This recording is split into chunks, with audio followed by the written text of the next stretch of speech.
I want to go back and just listen through the vocals though to kind of catch everything.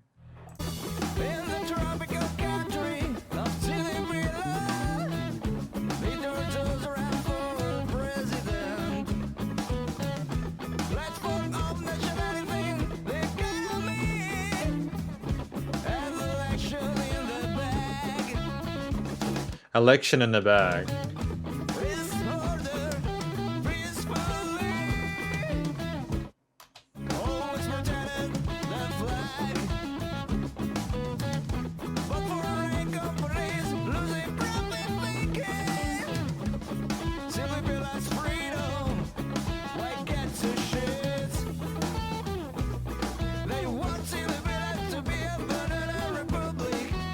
So this tropical country, there was like a rigged election and there was a banana republic. Is that right?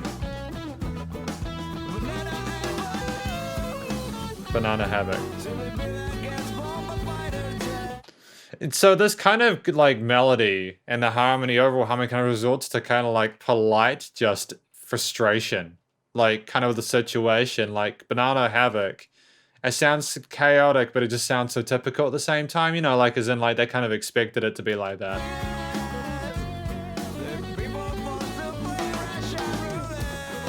If you want to play Russian roulette. So obviously the Banana Republic is not desirable in songs about how like they didn't want that to occur.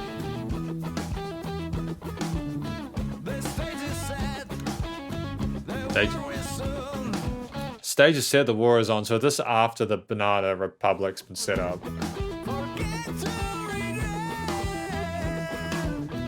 It's a weird thing, like, I'm trying to figure out why the vocals sound like they're at the right part of the mix, but they also sound like they need to maybe be a little bit bigger in it. Like, I'm wondering if there could have been, like, a double take of the vocals, just because there's so much stuff going on the sides of the stereo field.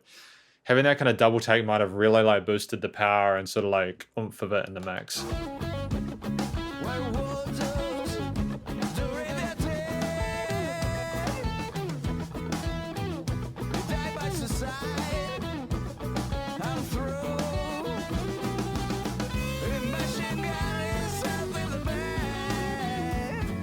I'm gonna like just double check what a banana republic is. In political science, the term banana republic describes a politically unstable country with an economy dependent upon the exploitation of a limited resource product, such as bananas or minerals. So is this just talking about like a specific country, like that's sort of personal to the musicians? Or is it like saying that there's a country that has this sort of situation that isn't aware that they have it? Or is this just a fictional situation? Either way, this is what the song's about.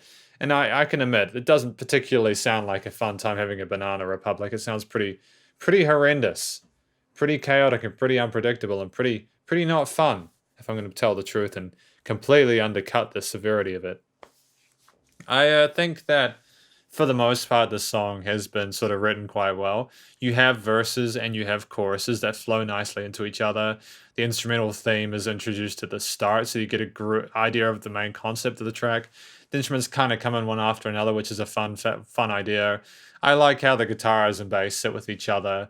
I'm just wondering, the comments I've made about sort of like the size of the vocals in the mix, and you know, where the lead guitar is placed. That's basically it, and that's just sort of like stylistic preferences, you know.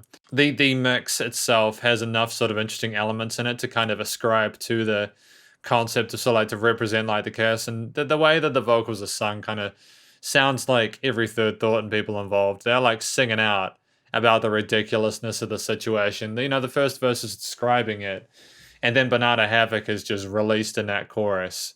And then you've just got the continuation of that and the consequences of that. And it sounds like a complete shit show, to be honest. But I mean, that is effectively my review of Banana Havoc by Every Third Thought. Hopefully you enjoyed it. I did enjoy this track, and I think that this was nicely mixed. And I think that this is a step in the right direction. It's an interesting song to listen to. It has its own character. It was a very sort of unique experience. I haven't really listened to anything like this in quite a while. I really want to hear more from this talented act, so hopefully we will. But stay cool and stay safe. Remember to go and check out Every Third Thought social medias and SoundCloud, and stay Please do support your local musicians on ours at this point in time. It's need to help more than ever with all the crazy stuff going on in the world. I just also want to comment on that. I really think this is one of the most stylistically cohesive songs I've heard. I know I kind of ragged on like the lead guitar position and stuff, but the orchestration and the composition of it was very sound.